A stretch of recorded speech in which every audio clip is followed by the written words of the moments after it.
5:07 this morning. Let's take a look at national headlines because leaders in Washington, D.C. are reacting to President Donald Trump's deployment of federal law enforcement and National Guard members to the city. Yeah, the president is arguing there's a crime emergency, though the city's mayor says that crime is actually decreasing. President Trump is also preparing to sit down with Russia's president in Alaska at the end of the week for what he's calling a feel-out meeting.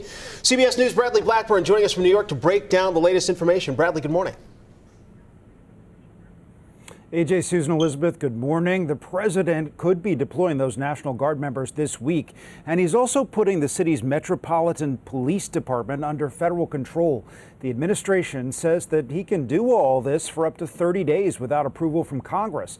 And the president says other cities led by Democratic mayors could be next.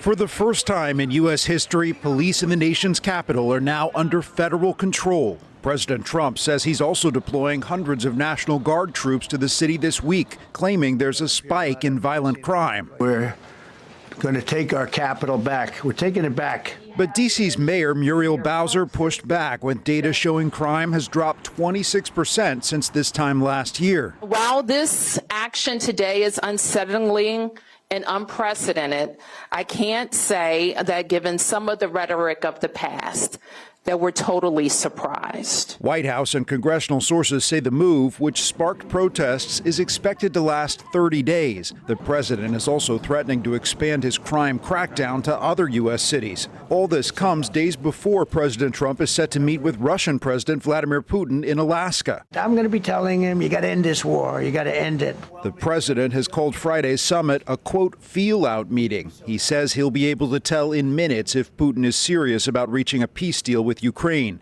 though he also says a final deal can only be reached between Putin and Ukrainian President Volodymyr Zelensky. Zelensky says he believes Putin plans to play up Friday's meeting as a victory, while citing new intelligence that shows Russia could be planning for more military attacks. President Trump says he plans to speak with Zelensky after his meeting with Putin.